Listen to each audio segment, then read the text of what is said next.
You actually talked about that in next episode. Let me start that just section. Yeah. Just going to do that. So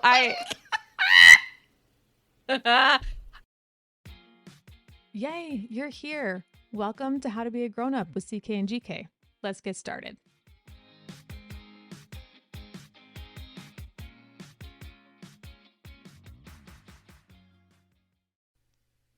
It's Tuesday. Yeah, it is. Let's do this. We are so glad you're here today.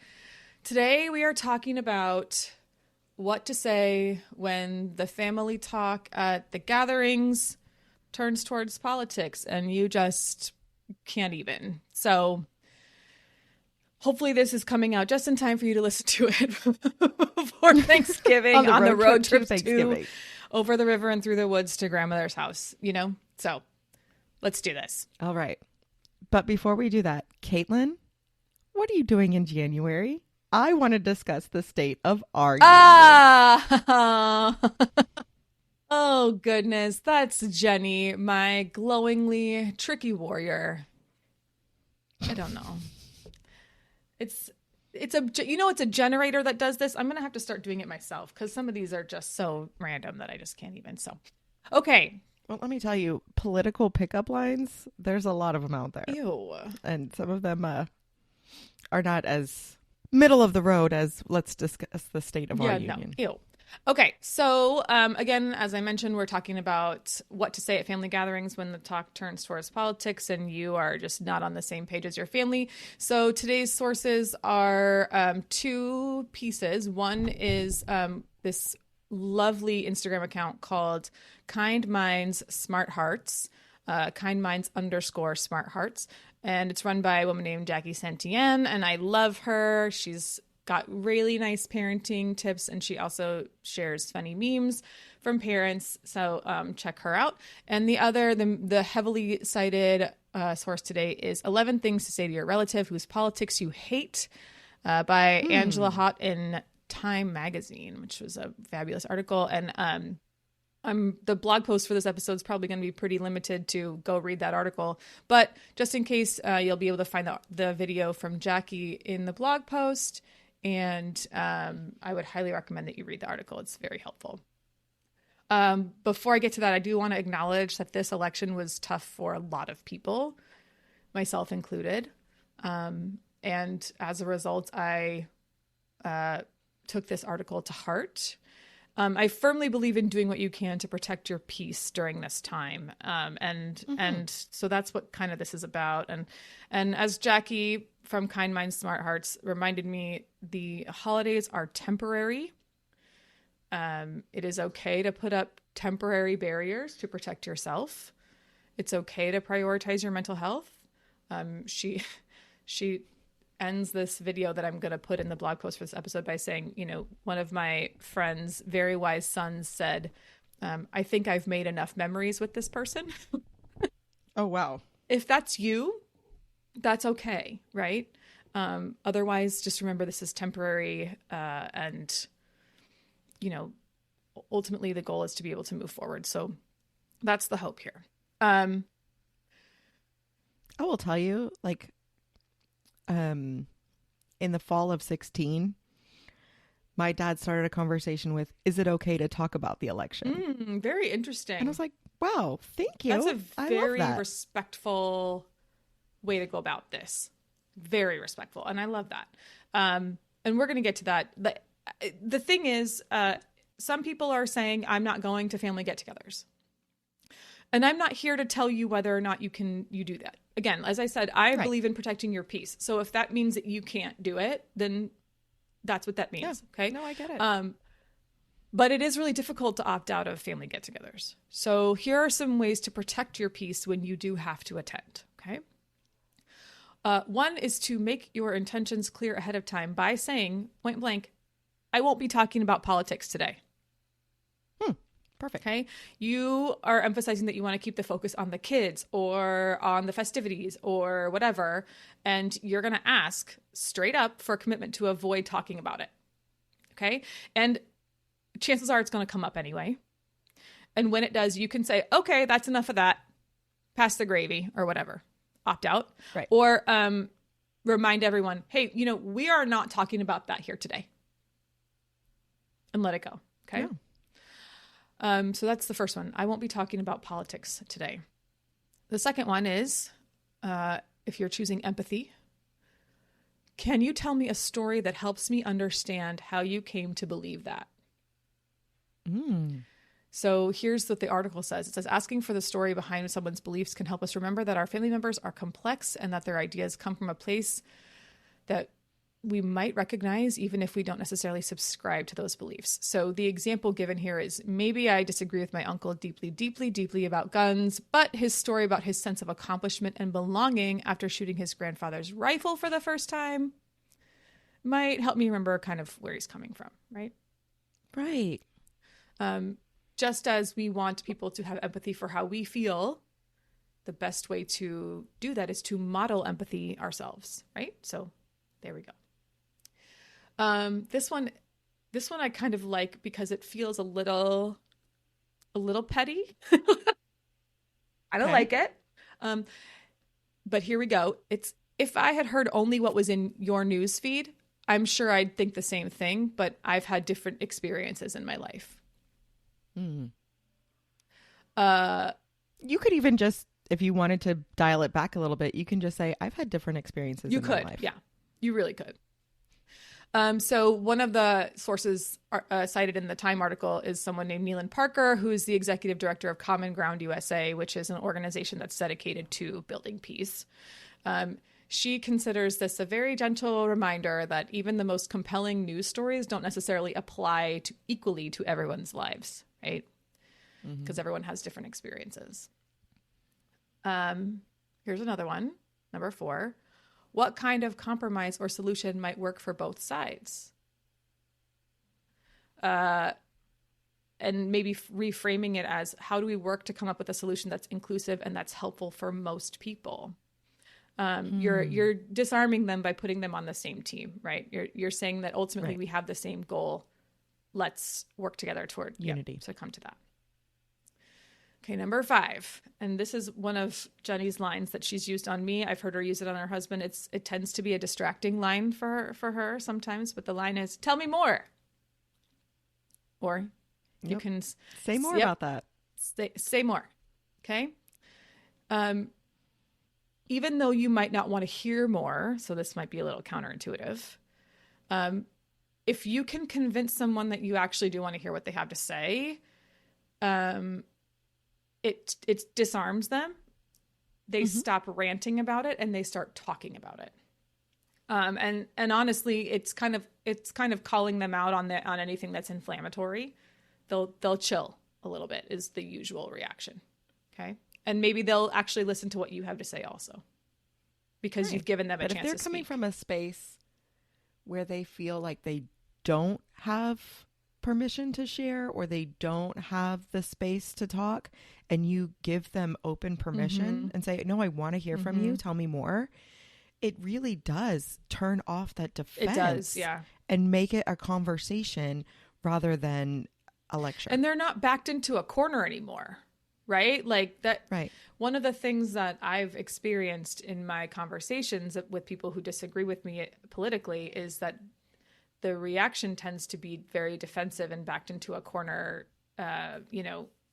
lashing out, and letting them have the space outside of that corner tends to be very helpful. And you just mentioned the word permission, and I'm going to come to that here. This is number 6. Could I have permission to share my point of view? So this is part of a commonly used counseling technique called elicit, provide, elicit. And here's how it works. First, you find out what someone else's point of view is. Then you provide your own perspective. And then you ask the other person for their reaction. The reason this works is that the other person has actively said, yes, I do want to hear what you have to say. Right? But if they say no, then don't engage. You don't have to. You're not gonna convince anyone. Why waste your breath if they don't want to hear what you have to say? But interestingly, it's very unlikely that someone's going to say, no, I don't want to hear what you have to say. unless it's delivered as, can I have permission to share my point of Right. view? It's, Delivery matters. can I talk about what I believe? Exactly. Delivery matters. Okay. Number 7. I'd like to have a chance to learn from each other because I respect you and I see the world differently. Now, I modified that line because the original line was, I respect you, but see the world differently. And we've talked about this over and over again, right? The word but often negates what you just said. I'm sorry, but is not an I'm sorry, right? I love you, but is not an I love you. So if you change it to, because I respect you and see the world differently, you've created a situation where two things can exist at the same time, right? Right. So the point of that line is to let your family members know that while you might disagree, you still intend to ground your discussion in a place of respect. And you genuinely want to understand where they're coming from. So here's the caveat here. You have to mean that. You can't just say, and I respect you and I see the world differently, and then not actually show respect. So if you don't want to learn anything from them, then please don't say that line, right? Right. And another thing is that line tends to be a little bit disarming and can often do the backing into the corner thing. So you might decide that you'll continue that discussion in private. Might just be better. Okay, number 8. I like this one. Maybe we could revisit this conversation when we're both feeling more calm. If you're both on edge, walk away. Walk away. And you can say, let's just take a break from this. Cheers. You know. Or call yourself out and say, I can feel myself getting Yeah, agitated. there you go. Put it on you. I think I need a break. You just don't want to say something you're going to regret later. So getting heated is just not it's not the right time to have those conversations. Okay. This is my default when I'm feeling that I am losing control of a situation. Here we go. It's using humor. Okay. You can use humor anytime to diffuse any situation, but this one was like kind of silly. I mean, I'll vote for anyone who will boost the economy, cut my taxes, and prosecute people who remove their shoes on an airplane. Right? Change it. Add a pet peeve in there. You know, like people are going to glom onto that humor part and they're going to be like, oh my gosh, that's the worst. It's so gross. You know, or like, I'll vote for anybody who like says it's not okay for people to put their long, gross hair over the edge of the seat and have it dangle into my like tray table. Gross. You know what I'm saying? Stuff like that, or, you know, it's really helpful. Because you're turning the conversation, and someone with conversational and social savvy will recognize that. And hopefully there's someone in your group who has that and will follow your lead. Absolutely. I think that people like when everyone's in on the joke, you know, like it tends to bring everybody back together. Like I've said this many times, like I firmly believe that there is a love language that is laughter, shared laughter. Yes. And I think that that's a pretty common one for a lot of people. So anything you can do to kind of diffuse is going to be helpful. Along those same lines, this one was like, for say before an election, I'll just be glad when the campaign commercials are over with. But I am saying, I'm just glad all the commercials and text messages have stopped. Yes. You know, just everybody can agree with that statement because they were awful. Right. Incessant. Gosh, awful. And when in doubt, you can turn to sports, right? Right? Looks like the Cowboys probably won't beat the Eagles this year. There you go. Way to go, Dak. Right? Like you could turn it to something that's just not at all about politics if you can.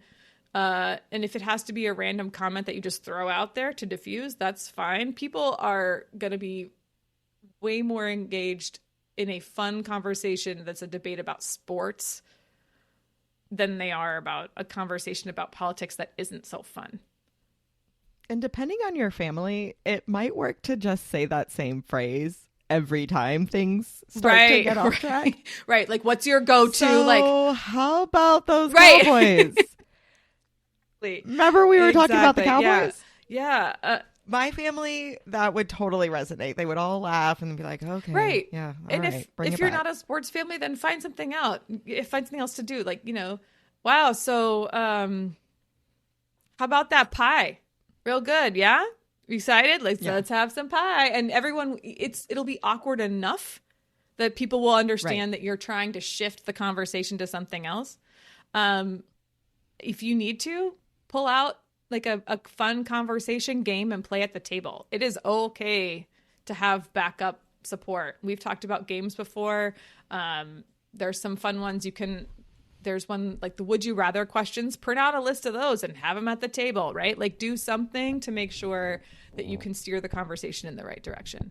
Now, so we've got 11 of them. These are, again, in the Time article. The Time article is linked in our show notes and the blog post, so you can find them in both places.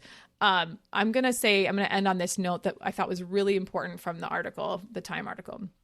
Remember that if your family member won't let the election go and is just determined to pick a fight, you don't have to participate in that, right? Some people they just have to keep talking about it. They're going to ruminate over it and over it and over it and over. And this may even be someone who you agree with politically, and they're so upset and they just can't let it go. So you don't have to participate. You can take control over what you can, which is yourself. That might mean that you just have to remove yourself from the situation, whatever that looks like. If it means a diffuse comment, if it means getting up and excusing yourself to go to the restroom, if it means grabbing a puzzle and going and sitting in the living room, whatever that has to be for you, it is okay. Because again, this whole thing is about protecting your peace in this particular situation, which is a hard one. You could passive aggressively do the dishes nice and loud. Mm-hmm. Bang those pots and pans in the sink. You can. Whatever you have to do. It's okay. Let's take a break. For links to resources mentioned in this episode, head on over to ckandgkpodcast.com/blog to find everything you need. And be sure to follow us on social media. Head over to your favorite social media network and find us at CKNGK Podcast. And now, back to the show. Ooh, that was a heavy topic. I hope it helps someone. I hope if you just pick one. Just pick one line and just glom onto it. It's okay. Repeat it over and over again. Well, and if you have someone that is also not interested in having these conversations, yeah, that will help a lot. Right? It really helps to have that partner. I remember when I was home with a new baby, I had told my mom and my husband, if I ask for a cup of tea, that means please get this person out of my face. Ooh, there you go. That's a good one. And so I would say, okay, I think I'm going to make a cup of tea. And they're like, oh, you know what? I think it's time for you guys to go. I'm sure the baby's hungry, and they would wrap up the conversation and get the visitor out. So knowing that you have someone that you could lean on, whether it be your partner or a sibling that you do well with. And again, they don't have to agree with you politically. It's just someone that hey, I need to be rescued. Yeah, absolutely. There's absolutely nothing wrong with that either. And another thing I would say is, do you remember when we talked to Kimball Lewis from Empowering Parents? Yes. One of the things he talked about was practice, right? Like practice saying the line. So if you have to, have someone walk you through like a potential scenario, a partner who knows your family and knows what their trigger lines would be for you, it's okay to look in the mirror, practice. It's okay to say it with the partner, like, hey, we're not talking about this, just get confident saying that. And he is the one who said, you do not have to attend every fight you've been invited to. You sure don't. Whatever you have to do. Okay. All right. Let's talk about obsessions, because let me tell you what I'm obsessed with. Let's hear it. The Belafonte. What? The Belafonte is the name of my brand new Subaru. Oh? Okay. So, she's just lovely. She's blue wilderness, which is what I've always wanted. She's a beautiful the color. The seeds are made of plants. She sits on a bed of algae and Yes. it smells really So- bad in there. Just kidding. We got her the same day that Abby did her checkout dive for scuba. Yay! And in The Life Aquatic with Steve Zissou, which, you know, is a scuba diving One of your movie, favorites too. Yeah. one of my favorites, the boat is called the Belafonte. And it is blue, so we decided to name our car the Belafonte. I like it. And it's a girl too, yes? It has a sunroof. Yeah, she does. It's a girl, right? She. Okay. Yeah, she. I don't want cars without sunroofs anymore. I love them. It's like one of my things. I'm obsessed. Yeah. I when my first car was a convertible. It was a 1974 5 MGB, which is a little British baby. Yeah. She was precious. I had her for like 2 months. And then in Colorado, it doesn't make sense to drive a car that's low to the ground because you can't drive it in the snow. So we traded it in. And my next car, we sold it to a friend who collected vintage cars. And then my next car had a sunroof. And I drove that car for like 12 years. I will never go back to a car that doesn't have a sunroof. If it doesn't have one, I don't want it. I don't want it. It's my first sunroof. I love it. I love it so much. Even if you just crack it a little bit, just that fresh, oh my God, I love it. And it has a turbo engine, which I never thought I would be like this, but I'm like, I love the turbo engine. Does it make the noise? Like, do you get all excited because you can hear it getting up or no? It goes so fast. Ooh. It goes That'd be so bad for my fast. lead Like, foot. oh man, I love it so much. I'm like, oh, I'll like race someone off the line. I'm like, oh, I got up to 30 miles an hour way faster than you. Like, And then you both stop at the same red light and that person's like, yes, way to go, friend. You had to go fast and now we're both in the same light. Good job. yes. This is not related only except the name, but when Sam was little, he had a little blue elephant that stayed in the car all the time, and his name was Harry Elefante. Oh, love it, love it. Because anyway, my current obsession right now is getting decorated for Christmas, and that might seem early to y'all because it's, not Thanksgiving yet, but you and I are going on a cruise over Thanksgiving, and our family always decorates the day after Thanksgiving, and we won't be here. And I know. Okay, so Abby asked if we could decorate before we go. I'm like, oh, that's just one more thing on my I know, plate. and let me tell you, it is stressing me out. I did do the Christmas tree last year, and it took me 4 days last year because I had to. The lights kept going out. Now I did the Christmas tree yesterday in like 3 hours. Hey. And there were plenty of lights that were going out, but this time, for whatever reason, when I would replace the bulb, it would actually work. Oh! And I got smart and stopped trying to, I would replace the bulb, see if it worked. If it didn't work, then I just tossed the bulb in the recycling. I didn't try to hang on to it and then keep testing it in other things. Just let it go. It's a Christmas light bulb. You get extras in every time you buy lights. Just let it go. I have probably 30 little baby light bulbs that I can just test it. So anyway, the tree is still on this morning. Which is amazing because last year it would last about 2 hours and then I would have to go through. I think I had to take off all the lights maybe 3 times last year. So anyway, the rest of the Christmas decor is going up. Our tree is not going up. Oh, it's not? It is 12 feet tall and it is not going up before. Oh, yeah, you guys have a big one. Ours is 9 feet. So we can, yeah. And I also... It requires climbing the stairs. Yeah. No, that's a lot. No. I will say this. I don't know how you do your Christmas lights. I don't just gently lay the lights on the branches. That is not for me. I can't do that. I have to be very deliberate and intentional about how I do them.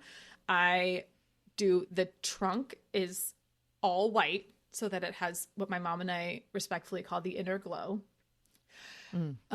We revel in the inner glow of the tree. And then the outside lights are color, but I used to wrap them around each layer going up and down. I would start at the bottom and then go all the way around the tree, kind of like a spiral, ice cream cone sort of thing. Yes. I stopped doing that. And now I go up and down. So I'll go all the way up and all the way down and all the way, and kind of go back and forth.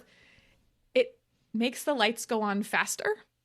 It's more efficient with the amount of lights that you have, and it's easier to take them off. So we have this thing called a pre-lit Yes, tree. I know. They don't have enough lights on them for me. If I had a pre-lit tree, I would still put more lights on it. No. Because my favorite thing ever is when there's no lights on in the house except for the Christmas tree, and it lights up the whole stinking room. Like, that's my favorite thing. Yeah, no, we don't. No. More lights. That's why I don't do pre-lit trees, because it's just me. I need more lights. Anyway, that's my obsession, is decorating for Christmas. Okay, here's my gem.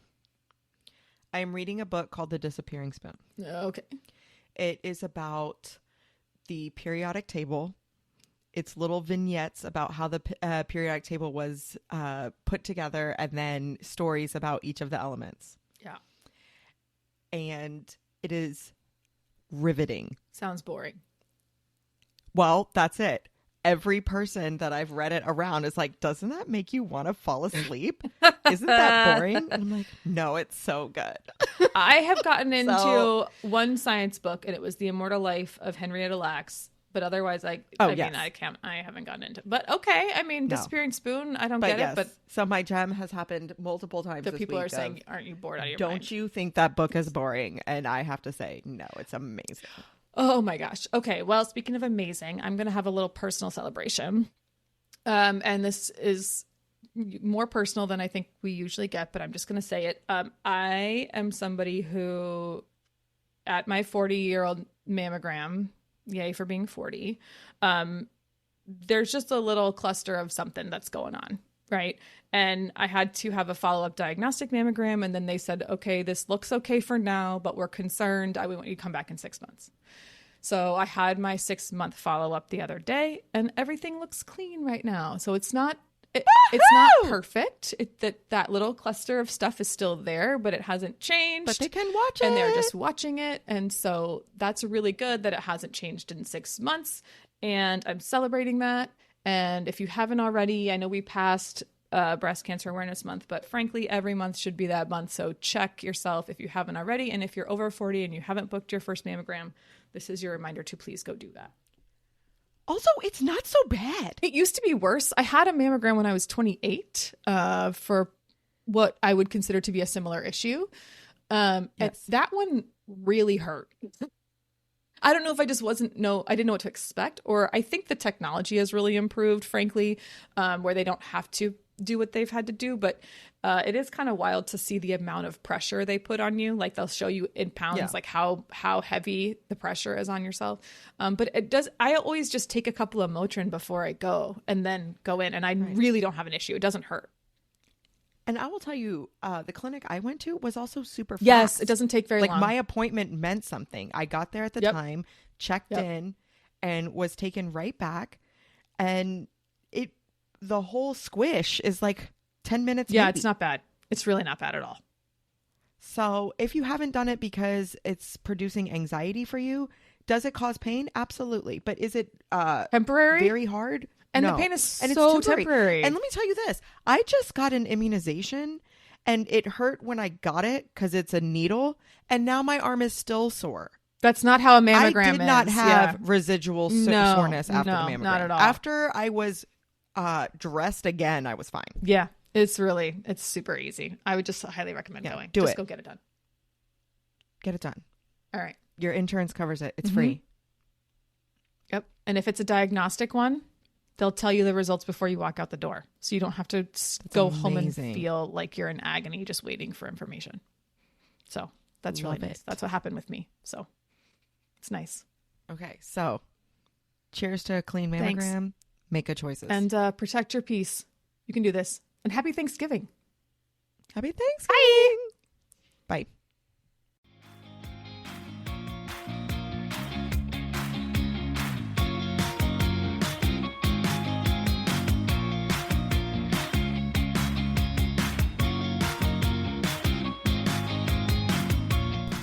Hey friends, thanks for listening to the CK and GK podcast. Find us at CK and GK podcast on Instagram and Twitter, and rate, review, and subscribe on Apple Podcasts, Spotify, Good Pods, or anywhere else that you pod. See you next time.